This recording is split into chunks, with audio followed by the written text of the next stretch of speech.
Bonjour à tous et à toutes. C'est vrai qu'aujourd'hui, c'est la fête des pères. On n'oublie pas les mamans qui ont porté, mais on oublie facilement les papas qui ont supporté. Mais bon,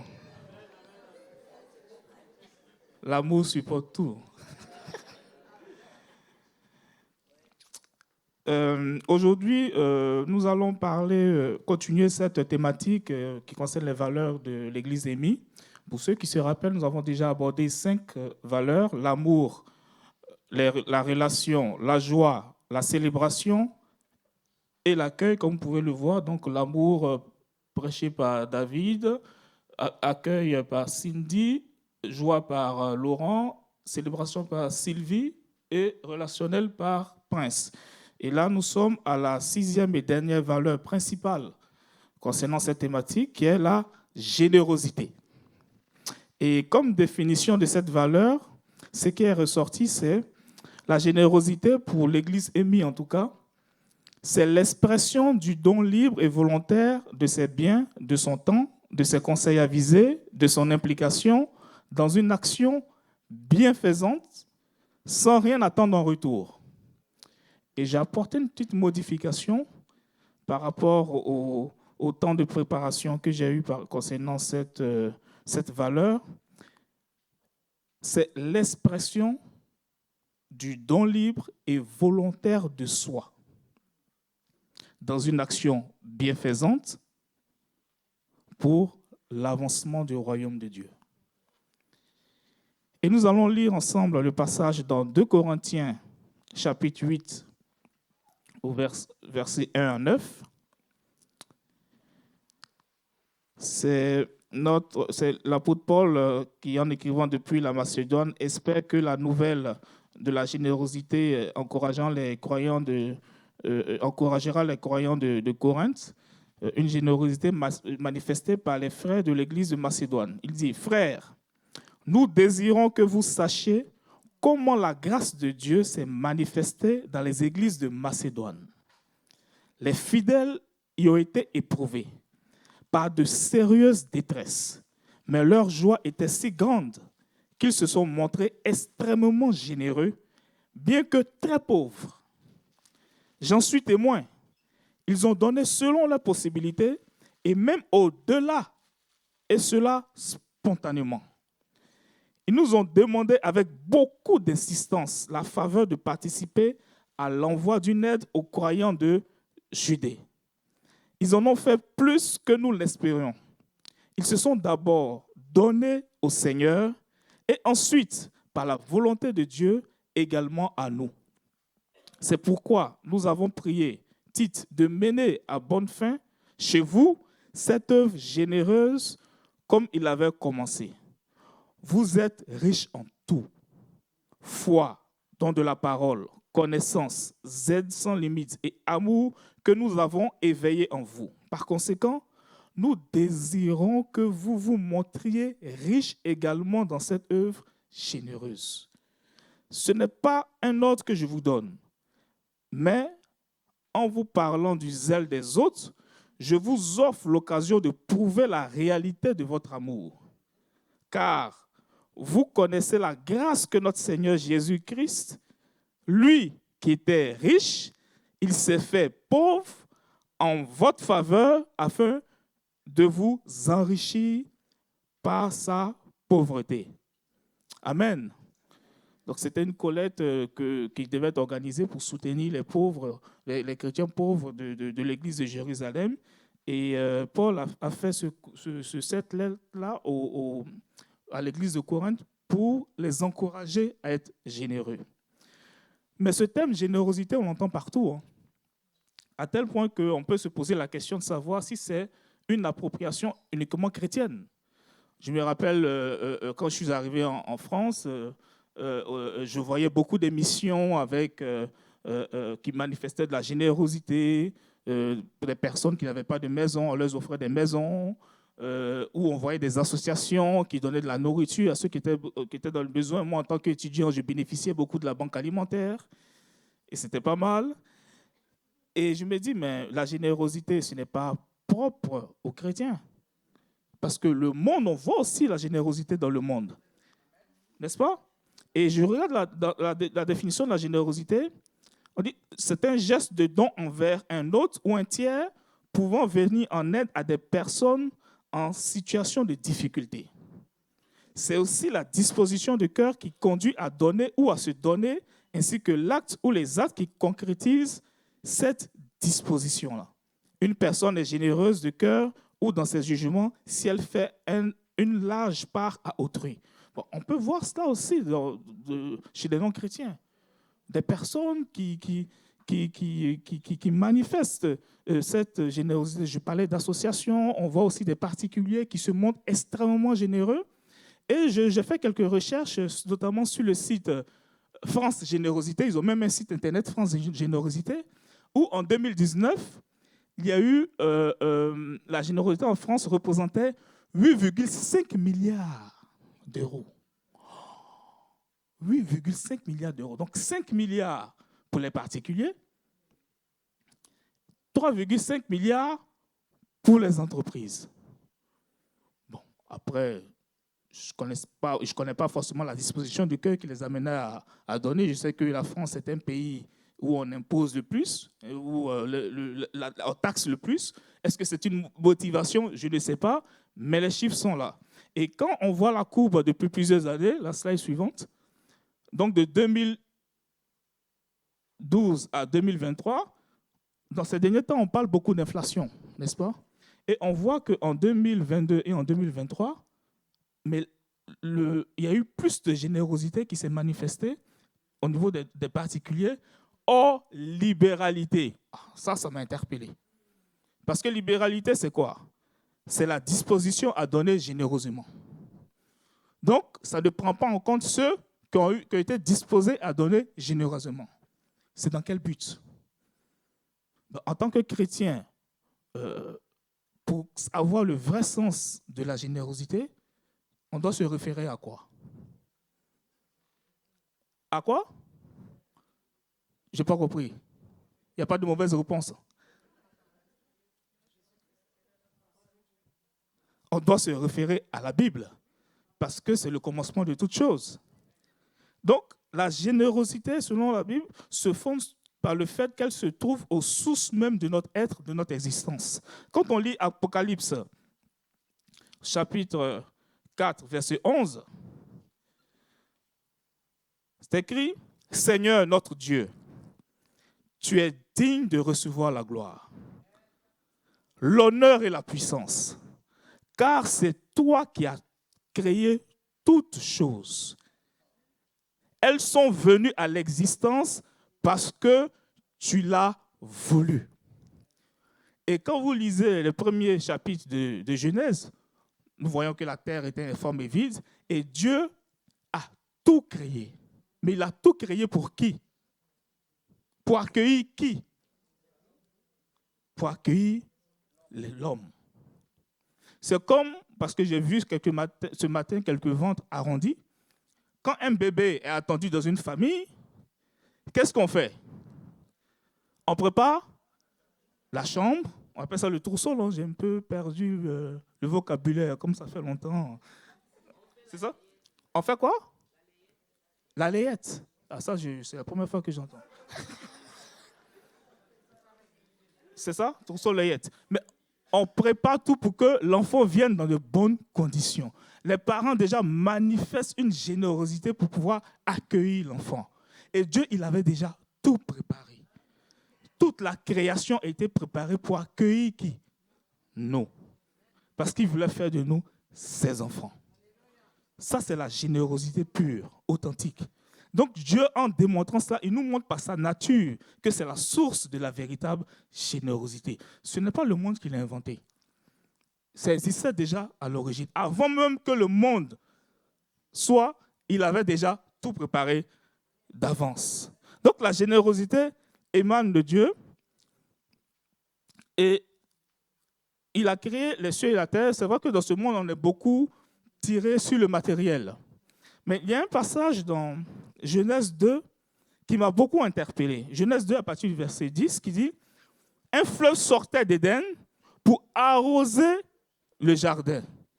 Et de là, il se divisait en 4 bras. C'est la course des héros, ne vous inquiétez pas. Le nom du premier est Pichon. Il entoure tout le pays de Havila, où se trouve quoi? Au verset 12, on dit, l'or de ce pays est. On y trouve aussi quoi? Le bédlium est de la pierre d'onyx. Est-ce que c'est Adam qui a demandé cela? Qui l'a donné? Généreusement. Il l'a donné généreusement. Et ça doit nous faire comprendre que Dieu ne se contente pas seulement du nécessaire. Il donne toujours en surabondance. Et dans ce monde, c'est triste de voir, hein, on voit des personnes qui rejettent Dieu. Mais sans s'en rendre compte, ils bénéficient de la générosité de Dieu. Ils refusent de l'accepter, mais ils bénéficient de la générosité de Dieu. Quand on voit dans les pharmacies, les médicaments sont faits à base de quoi? À base des plantes que Dieu a créées. Quand on voit la nature, bientôt c'est l'été, les gens iront voir de beaux paysages. On dit, waouh, mais c'est beau tout ça, mais qui l'a créé?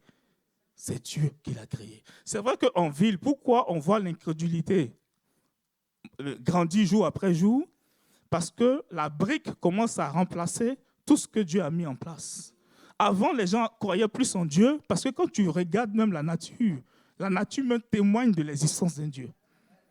Mais aujourd'hui, quand tu vas à la Défense, on ne dit plus Dieu est grand. On dit non, l'homme est grand. Parce qu'on voit des tours, on ne voit plus de verdure. Et du coup, l'homme prend plus la place maintenant dans le cœur de l'homme. Et ça, c'est vraiment dommage. Et quand Dieu, il bénit tellement que ça tombe sur les justes comme sur les injustes. Et vous allez voir que dans tout l'Ancien Testament, je ne vais pas rentrer forcément dans les détails, mais il y a un cas qui m'a particulièrement marqué. C'est dans Genèse 22, 6 à 8. Parce que Dieu a marché beaucoup avec des hommes de foi dans l'Ancien Testament. Et ces hommes-là ont été, d'une manière ou d'une autre, contaminés par cette générosité de Dieu. C'est le cas d'Abraham, le père de la foi. Quand Dieu lui a dit au verset 2, donc Genèse 22, verset 2, « Prends ton fils unique, celui que tu aimes, Isaac. » Pour rappel, Abraham n'avait pas d'enfant et Dieu avait fait une promesse comme quoi il allait avoir un enfant, un descendant de la femme qu'il aimait, à savoir Sarah. Et après, il dit à Abraham, tu prends ce fils-là, unique, et puis va dans le pays de Morija et offre ce fils-là en sacrifice. Au verset 6, Abraham prit le bois pour l'Holocauste, le chargea sur son fils Isaac et porta lui-même le feu et le couteau. Ils marchaient tous les deux ensemble. Alors Isaac s'adressa à son père, Abraham, en disant, « Mon père », ça m'a touché quand même cette partie. Il répondit, « Bon, voici mon fils. » Isaac reprit, « Voici le feu et le bois. Mais où se trouve l'agneau pour l'Holocauste? » Oh!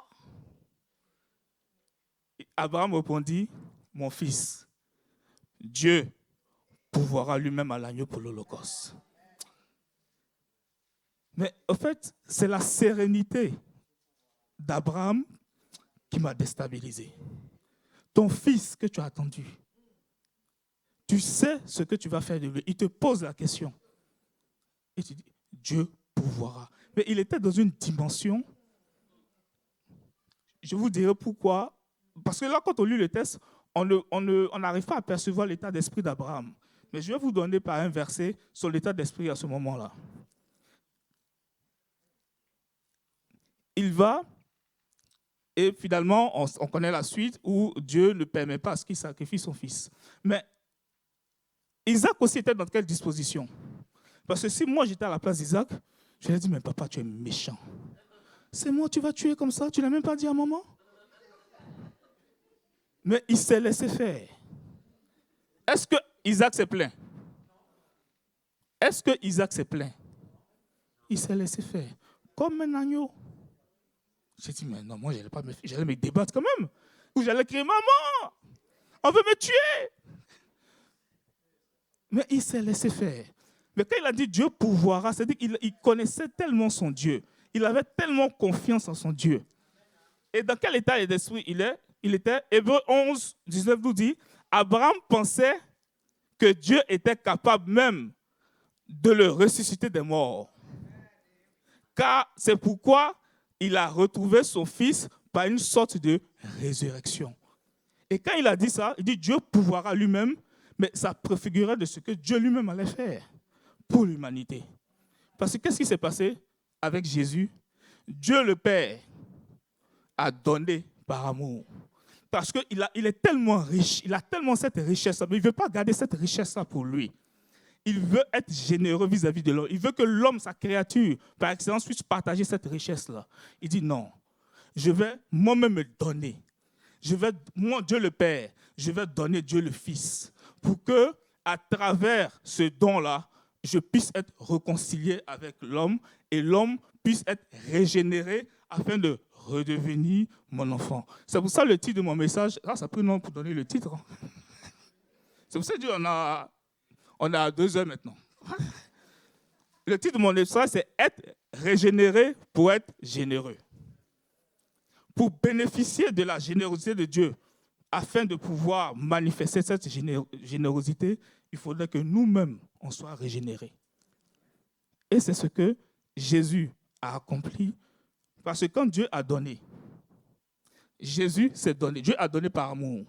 On a vu la prédication de David par rapport à l'amour. C'est pour ça que c'est bien de revenir sur les prédications. Parce que quand Dieu donne des messages comme ça, ce n'est pas pour qu'on soit un peuple de consommateurs. C'est parce qu'il y a l'examen devant. Et quand dimanche après dimanche, on écoute, ça passe, ok. Après, on avance. Mais quand l'épreuve arrive, si tu n'as pas bien révisé ta leçon, tu vas échouer à l'épreuve. Il va dire, mais Dieu, tu étais où? Je t'ai donné déjà les clés. Donc, tout ce qui est donné dimanche, notre responsabilité, c'est de ruminer tous ces messages-là. Et David Lokossi ne sera pas contre cette idée-là. Donc, on est régénéré grâce à ce don sacrificiel. Parce que, qu'est-ce qu'on avait dit dans le message par rapport aux frères de Macédoine? Il disait, ils se sont donnés au Seigneur. Ils se sont donnés d'abord au Seigneur. Et ce qui est formidable, la semaine dernière, c'est là qu'il y a eu le baptême, si ma mémoire est... Jésus s'est offert. Il y a certains qui ont accepté, d'autres n'ont pas encore accepté. Le soleil brille toujours. Hein? Moi, j'ai toujours cette image. Tu prends du chocolat et puis tu prends du ciment. Quand le soleil brille, qu'est-ce qui se passe? Le chocolat, et le ciment, il fait quoi? Est-ce que le problème vient du soleil? Tout dépend de ce qui est dans ton cœur. Quand le cœur de Pharaon est endurci, le soleil brille. Plus tu entends, plus tu t'entends. Parce que tu tiens à ta vie. Alors que quand Jésus voit ta vie, c'est une vie misérable, remplie de peur, remplie de tristesse. Il dit, donne-moi ta vie et je vais te donner une vie en abondance. C'est la générosité du cœur de Dieu. Donc ceux qui acceptent Jésus, qu'est-ce qu'ils font? Ils se donnent. Ils se donnent. C'est aussi la générosité. Tu donnes, ça coûte se donner. C'est-à-dire que tu décides de renoncer à ta vie. Ce n'est pas un don te débarrasser de ce qui ne t'arrange pas. Parce qu'un jour, le Seigneur m'a repris, je devais donner des vêtements. Et je voyais un peu les vêtements un peu déchirés ou que je n'utilisais plus. Je dis, bon, je vais faire un petit don et tout. Il dit, mais là, tu te rends service soi-même. Donne ce qui te coûte. Il dit, tu tiens à ta vie, donne-moi ta vie. Et je vais te donner encore une vie encore plus généreuse. Et quand tu reçois la vie, qu'est-ce que tu fais? Tu témoignes de la générosité de Dieu. C'est ce qui se passe à chaque fois quand les personnes acceptent le Seigneur. Donc, on est régénéré grâce au don sacrifié en acceptant Jésus. Et Dans Jean 3,16, ça c'est le verset que tout croyant connaît, Dieu a tant aimé le monde qu'il a donné son Fils unique afin que quiconque ne périsse pas, mais... Donc on voit cette relation entre amour et donner. Dieu le Père a donné, comme j'ai dit, Dieu le Fils a donné, et Dieu le Saint-Esprit nous a régénérés. Et donner pour Dieu, c'est quelque chose de pratique. C'est tangible, c'est du concret. Quand on lit Tite 3, à partir du verset 4, « Mais un jour, parut la bonté de Dieu, notre Sauveur, son amour pour tous les hommes s'est manifesté et il nous a sauvés. Ce ne sont certes ni nos mérites, ni notre moralité qui ont poussé Dieu à intervenir.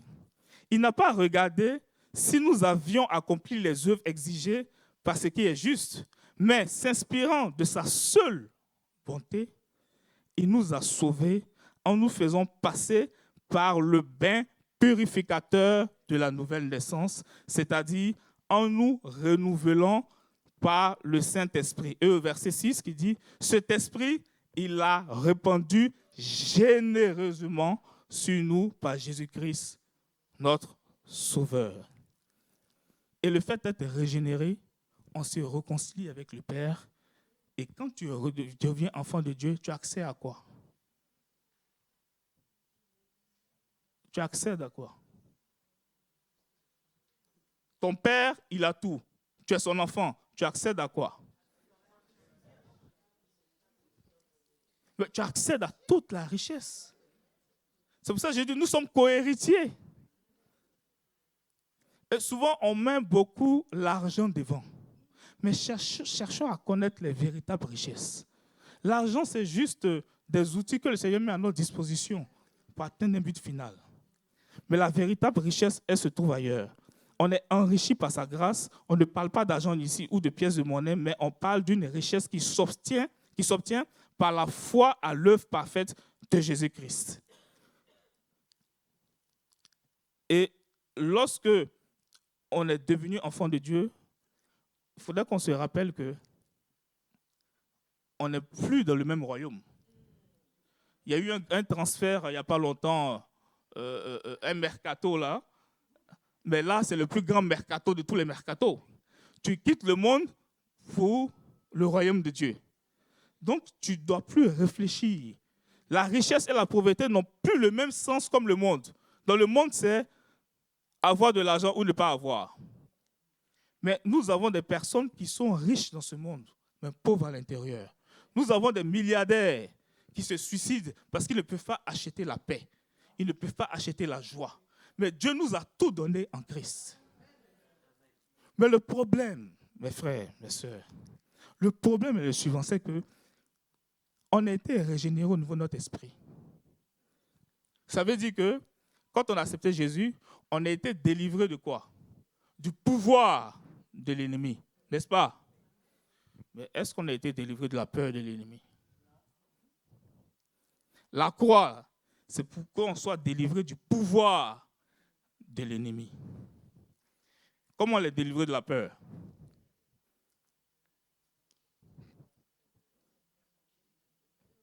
Question à 10 000 euros. Je suis généreux ce matin, hein, profitez. Pas la tranquillité. Mon vieux, si moi j'ai été tranquille tout le temps, mais la peur, quand elle est là, elle est là. C'est... Mais la foi vient de quoi? La foi vient de quoi? Ce qu'on entend vient de quoi? Donc on est délivré par la parole. C'est par la parole que tu es délivré. Ce sont des informations. Parce que quand on grandit dans ce monde-là, dans régénération, on a génétique, on a gène. Gène, quand on voit sur Internet, ce sont des informations et qui donnent aussi des caractéristiques à notre corps, la couleur des yeux et tout ça, les cheveux et tout.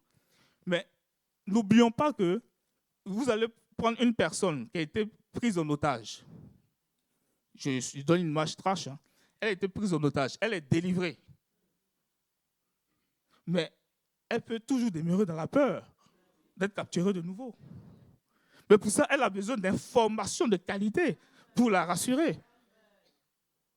Donc, si nous avons été délivrés du pouvoir de l'ennemi. Mais c'est pour ça que l'apôtre Paul nous dit que nous avons été régénérés dans l'esprit par la parole vivante et permanente. C'est pour ça que Jésus nous demande de demeurer dans la parole. Parce qu'à chaque fois que tu demeures dans la parole, qu'est-ce qu'il fait? Il chasse les informations mensongères pour les remplacer par les informations de qualité. Et comme ça, tu as la notion de la véritable générosité. Tu sais maintenant qui est ta source. Pourquoi? Parce que moi, j'ai longtemps cru que ma source était mon employeur. On te paye, il te vire l'argent. Hein. Donc, ce qu'il te donne, c'est ton employeur.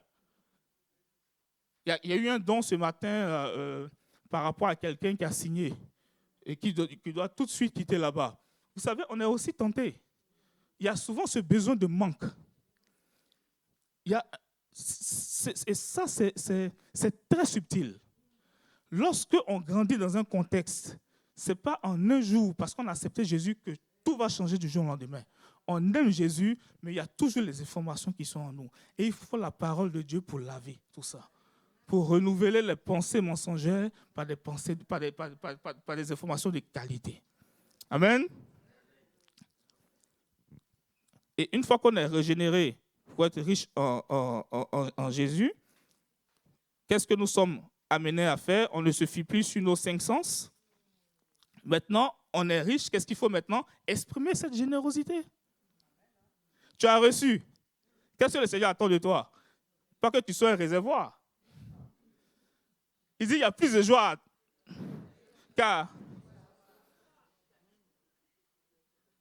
tu as reçu de Dieu. Mais ce n'est pas pour garder pour toi. Parce que si nous sommes encore sur la terre, vous savez c'est pourquoi? Mais c'est pour donner ce qu'on a reçu.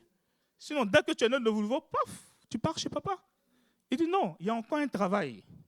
Moi, je ne suis plus physiquement sur la terre, moi Jésus. Mais je vous missionne, vous, pour que vous puissiez toujours travailler pour l'avancement du royaume.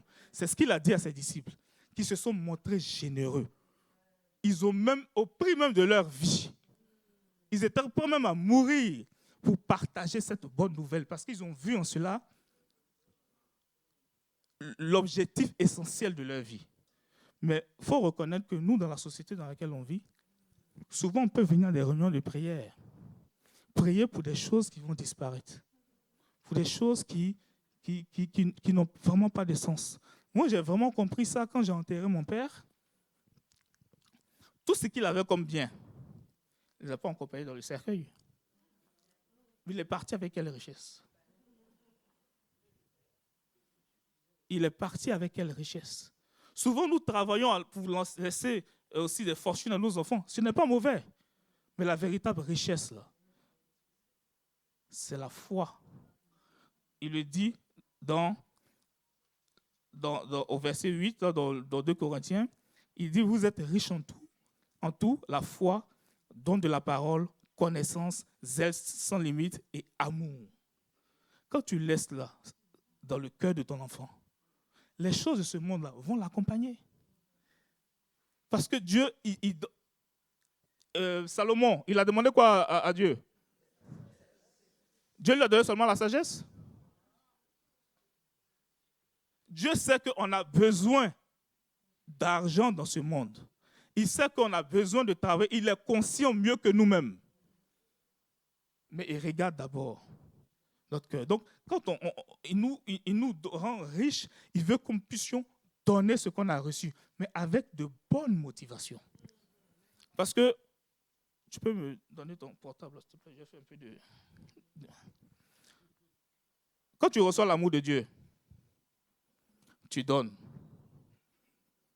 Après, il te donne. Plus tu donnes, plus tu reçois. Tu donnes. Plus tu donnes, plus tu donnes. C'est comme, c'est quoi les haltères, non? C'est ça au sport. Et qu'est-ce qui se passe? Ton muscle, ça gonfle. Ça gonfle. Parce que plus tu donnes, plus le Seigneur encore dit, toi, tu es un bon gérant.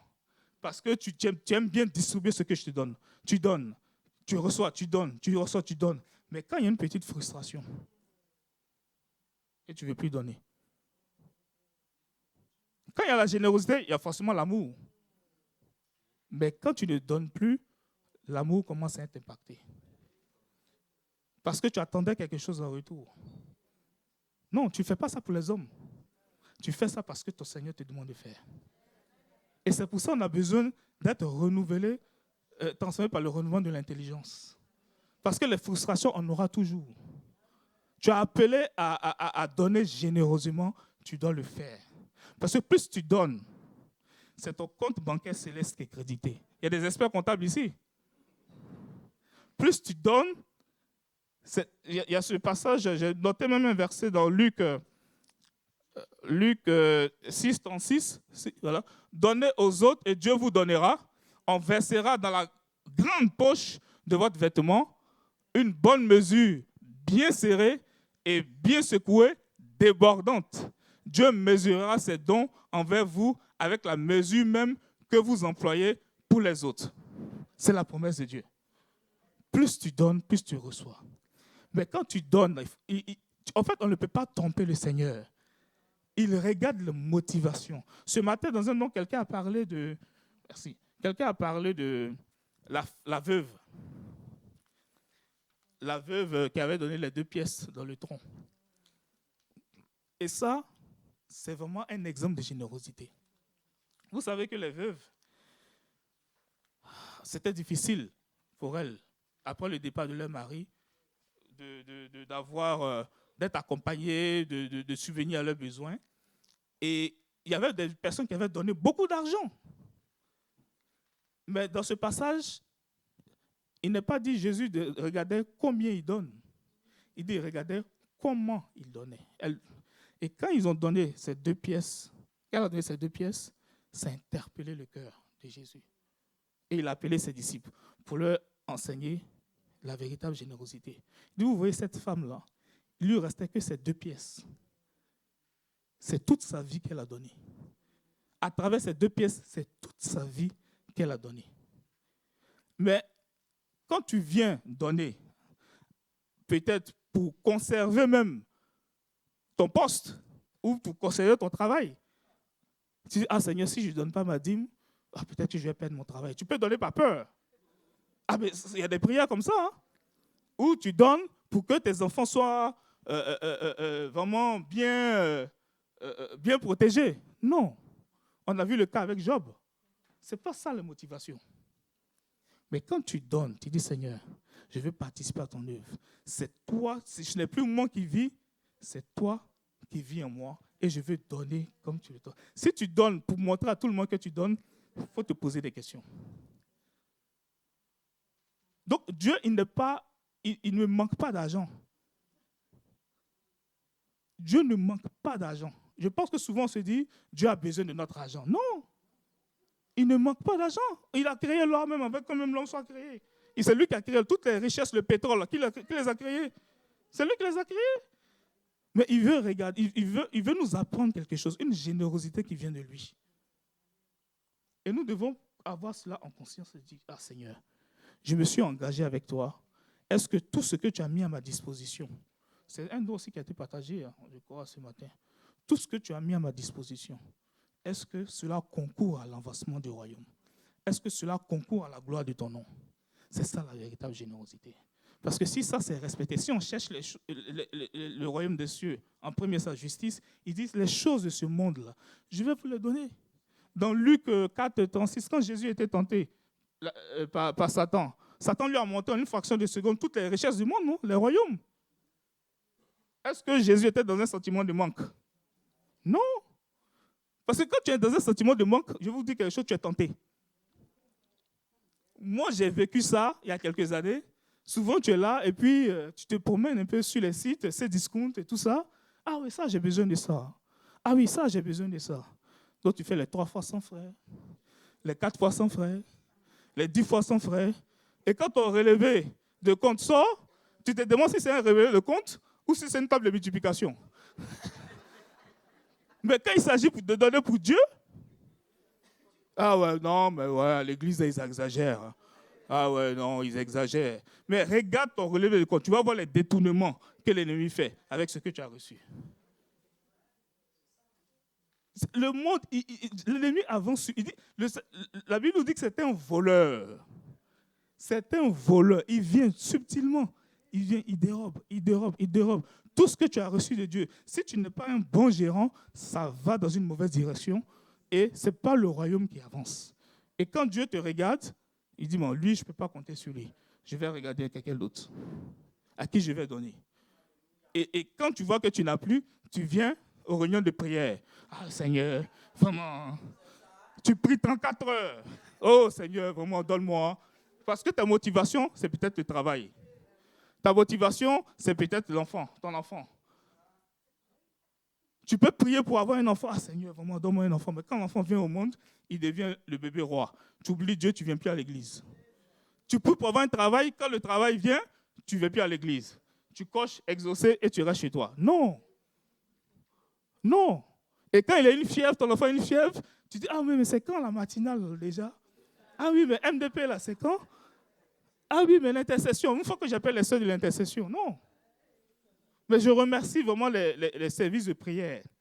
Parce que depuis que je suis dans cette assemblée, vous donnez généreusement pour le Seigneur. Je remercie les guerrières et les guerriers de l'intercession. Parce que je dis toujours, si je suis debout là, c'est parce qu'il y a des personnes qui intercèdent pour moi jour et nuit. Et le Seigneur voit cela.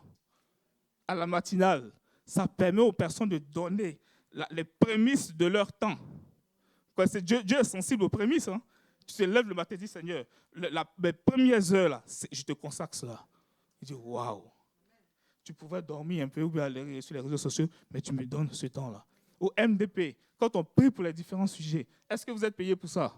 Non, c'est par amour. Aux sœurs, aux frères de l'accueil, si je suis là aujourd'hui, c'est grâce à l'accueil. Quand je venais avec ma femme, on avait prié pendant 3 mois, on cherchait une assemblée. Et j'ai un ami qui habitait à Épône, qui nous a parlé de l'église. Et quand je suis arrivé, il y a une sœur, je la taquine à chaque fois avec la date. J'appelle #2011 parce que je suis arrivé ici en 2011. Elle ne m'a pas accueilli dans le hall, hein. C'est sur le petit parking. Mais quand elle est sortie, elle m'a dit, bonjour, bienvenue. C'est comme si je voyais Jésus m'accueillir. Et c'est venu toucher mon cœur. J'ai dit à ma femme, on a trouvé notre assemblée. Vous pensez que c'est un détail? Non. Quand il y a de bonnes motivations au niveau du cœur, ah ouais. Quand je vois l'équipe de louange, j'ai dit souvent, même ce matin, je disais aux frères et sœurs de la louange, c'est le seul moment au culte où on donne à Dieu. Les autres parties, on reçoit de Dieu. Le Seigneur, je te donne, je te donne, je te donne. Et que le Seigneur vous bénisse davantage, parce qu'à travers même les moments de louange, il aura des guérisons, il aura des vies transformées. Ne sous-estimez pas toutes les paroles que vous prononcez et l'impact que cela aura. Quand vous serez devant le Seigneur, vous allez voir justement les différents résultats. Ne vous fiez pas aux 5 sens, mais ce sont les cœurs qui sont travaillés. Quand je vois l'équipe CAP 21 pilotée par mon frère Bruce, comment il ne dort pas la nuit avec les autres membres de CAP 21 par rapport à cette œuvre généreuse. Moi, j'appelle le bâtiment cette œuvre généreuse parce que ça va servir à la multiplication des âmes. Ici, le bâtiment a été inauguré le 6 juin 1976. Parce que je suis né en juin, donc je retiens facilement. Le 6 juin, je ne sais pas si les Laroche sont là ce matin, ou Emmanuela. Ah, voilà. Première adhérente, hein, c'est ça. Hein? Voilà, numéro 11. Combien de vies ont été transformées par ce canal-là? Donc, la gloire que le Seigneur a fait à travers cette première maison, imaginez ce qu'il va faire avec la deuxième. Et c'est pour ça que le Seigneur veut que nous tous, nous manifestons ce zèle-là comme les frères et sœurs de Macédoine. Tout ce que Dieu a mis à notre disposition, rentrez chez vous à la maison, notez tout, Seigneur. Qu'est-ce que tu as mis à ma disposition? Comment je peux te servir? Comment je peux œuvrer efficacement pour ton œuvre? Et pas être centré sur moi-même. Parce que être centré sur soi, c'est égoïste. Ça ne vient pas de toi, de toi. Mais être tourné vers les autres. J'ai beaucoup reçu de toi, mais je veux donner. Comment je dois le faire? Je suis à quoi? 45 minutes, il me reste 45 minutes.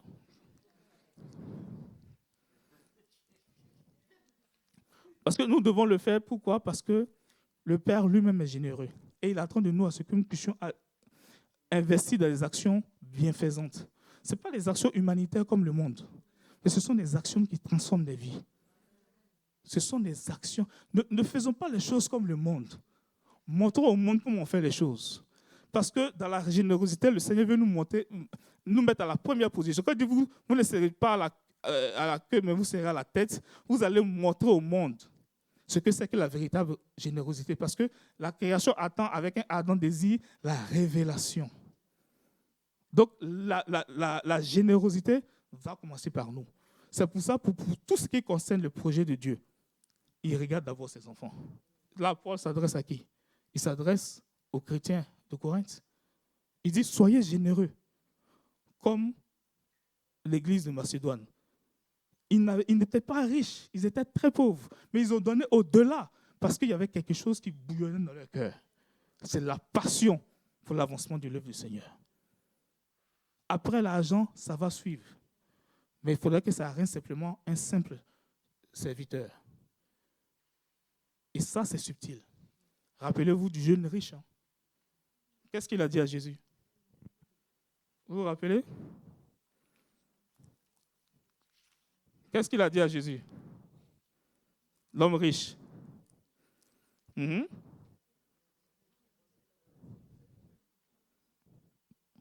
Il dit, un homme a couru, se jeta, c'est au verset. Je n'ai pas mentionné le verset. Comme Jésus se mettait en chemin, un homme a couru et se jeta à son genou devant lui. Bon maître, lui demanda-t-il, que dois-je faire pour hériter de la vie éternelle? Jésus lui dit, pourquoi m'appelles-tu bon? Personne n'est bon si ce n'est Dieu seul. Tu connais les commandements. Tu ne commettras pas d'adultère, tu ne commettras pas de meurtre, tu ne commettras pas de vol, tu ne porteras pas de faux témoignages, tu ne feras pas de tort à personne, honore ton père et ta mère. Et il lui répondit, maître, j'ai respecté tous ces commandements dès ma jeunesse. Il dit, wow, moi-même déjà, est-ce que j'ai respecté tous ces commandements? Il est quand même fort. Hein? Et Jésus dit, et au verset 21, il écrit, l'ayant regardé, Jésus l'aima et lui dit, il te manque une chose. Va vendre tout ce que tu as, donne-le haut et tu auras un trésor. C'est la comptabilité du royaume. Tu donnes aux pauvres, ton compte céleste est crédité, que tu as éternellement. Puis viens, charge-toi de la croix et ça, un homme charnel ne peut pas comprendre ça. Un homme il faut avoir l'intelligence renouvelée pour rentrer dans cette dimension. Tu donnes aux pauvres, c'est crédité là-bas. Je ne sais pas combien j'ai dans mon compte là-bas, mais je sais que personne ne peut voler parce que c'est dans la main du Seigneur. Et je dois continuer. C'est pour ça que je n'attends rien des hommes sur la terre. Parce que tout, quel que soit ce que j'amasse, même si c'est bien, ça va rester. Mais la seule garantie, c'est ce qui est stocké dans les cieux. Et comme celui qui a dit, Seigneur, je vais te suivre, mais laisse-moi d'abord aller enterrer mon père. Vous vous rappelez là de ce passage? Vous savez, nous, enterrement, c'est une question d'héritage. Hein? En tout cas, dans ma culture. Quand il y a un mort, on cherche à savoir, mais il a laissé quoi pour moi? Donc, attends, je vais aller gérer, je vais voir ce qu'il a laissé pour moi. C'est comme ça que je l'interprète. Je ne dis pas que c'est la pensée, mais laisse-moi, je vais gérer cette affaire d'héritage et je vais te suivre. Il dit, laisse ceux qui sont spirituellement morts, enterrer leurs morts. Toi, suis-moi. Et toi, suis-moi, ce n'est pas je te suis comme un homme suit un homme. Deviens comme moi. Et tu auras tout eu. Tu n'auras pas besoin d'un héritage que le monde donne parce que c'est éphémère. Donc, mes frères et sœurs, il est important de donner de façon libre et volontaire, avec de bonnes motivations, de pratiquer chaque jour cette générosité qui vient de Dieu. Ce n'est pas facile. Hein. Vous dites que c'est facile, ce serait vous mentir. Il faut avoir l'humilité de reconnaître que ce n'est pas facile. Jésus n'a pas dit que tout est facile pour celui qui croit, il a dit que tout est possible. Mais pour pouvoir y arriver, il faut demeurer de la parole de Dieu pour combattre le bon combat, le combat de la foi. Et c'est ce que Paul a compris. C'est ce que les autres disciples ont compris. Rappelez-vous de Pierre avant, Pierre après, c'était plus le même homme. Et j'imagine comment ils ont un compte bandé pour tout ce qu'ils ont fait là-bas. Ah, vraiment. Ça, c'est ça la véritable richesse pour l'éternité. Pour l'éternité. Donc Dieu peut nous combler, peut combler nos richesses terrestres. Et pour conclure, je vais lire ce passage-là. Je vous fais cette faveur, je vais abandonner les 45 minutes qui me restent. Par rapport à vos enfants qui sont à la Bible verte. Il dit, 2 Corinthiens 9 au verset 6, « Rappelez-vous ceci, celui qui sème peu, récoltera peu. Celui qui sème beaucoup, récoltera beaucoup. Il faut donc que chacun donne comme il a décidé, non pas à regret ou par obligation, car Dieu aime celui qui donne avec joie. Et Dieu a le pouvoir de vous combler de toutes sortes de biens, afin que vous ayez toujours tout le nécessaire et en plus de quoi contribuer à toutes les œuvres bonnes. Comme l'Écriture le déclare, il donne largement aux pauvres, sa générosité dure pour toujours. Dieu qui fournit la semence au semeur et le pain qui le nourrit, vous fournira toute la semence dont vous avez besoin et la fera croître pour que votre générosité produise beaucoup de fruits.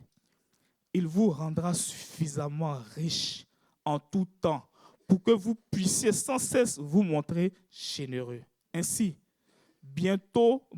beaucoup remercieront Dieu pour les dons que nous leur transmettons de votre part, car ce service que vous accomplissez ne pourvoit pas seulement aux besoins des croyants, mais il suscite encore de très nombreuses prières et de reconnaissance envers Dieu. Impressionnés par la valeur de ce service, beaucoup rendons gloire à Dieu pour l'obéissance témoignant de votre fidélité à la bonne nouvelle de Christ. Et lui rendons gloire aussi pour votre générosité dans le partage de vos biens avec eux et avec tous les autres. Ils prieront pour vous en vous manifestant leur affection à cause de la grâce extraordinaire que Dieu vous a accordée. Loué soit Dieu pour son don incomparable. Amen. Je vais inviter l'équipe de louange. Et je vais demander, parce que j'ai vraiment ça à cœur, si dans la salle, des personnes ont vraiment à cœur de se lever pour mettre tout ce qu'ils ont reçu comme bien au service de Dieu. De toujours demander à Dieu de les utiliser comme des canaux de bénédiction pour les autres. Parce que de la même manière, nous sommes acharnés pour pouvoir posséder les choses de ce monde. Je pense que nous devons réorienter notre énergie ailleurs pour amasser les choses qui sont dans le ciel. Donc si ce matin,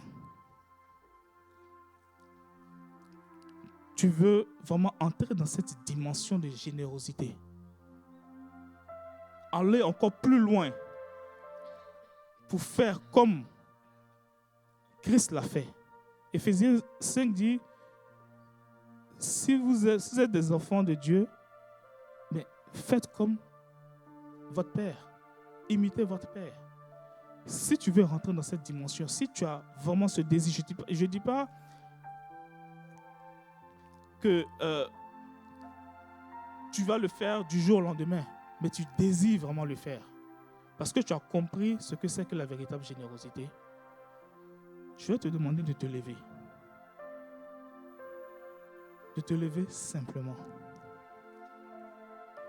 Pour que le Seigneur puisse continuer son processus de régénération au niveau de tes pensées. Tu es engagé dans un service pour Dieu. Et tu veux que les choses se fassent comme Dieu le veut. Dans les annonces, j'ai vu qu'il y avait une kermesse de quartier libre le 30. Si je ne me trompe pas, le 30. Vous savez, ce que quartier libre fait sur le terrain, ce n'est pas facile.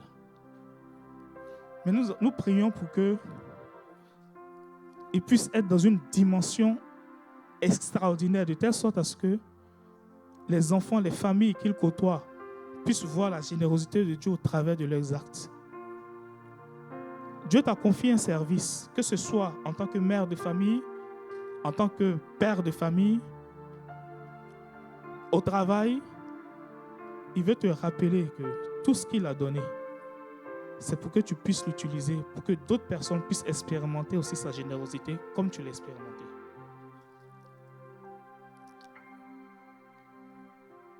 Et pour celui qui veut qu'on prie pour lui, ou celle qui veut qu'on prie pour elle, peut s'avancer. Pas devant un homme, mais devant le Seigneur, l'auteur de la foi et qui l'envoie à la perfection. Parce que vous êtes des personnes qu'il a choisies. Comme il a choisi les apôtres dans son temps, il vous a choisi pour continuer, pour perpétuer cette œuvre-là. Et ayez la foi que ce qu'il a commencé dans votre vie, il saura l'amener à la perfection.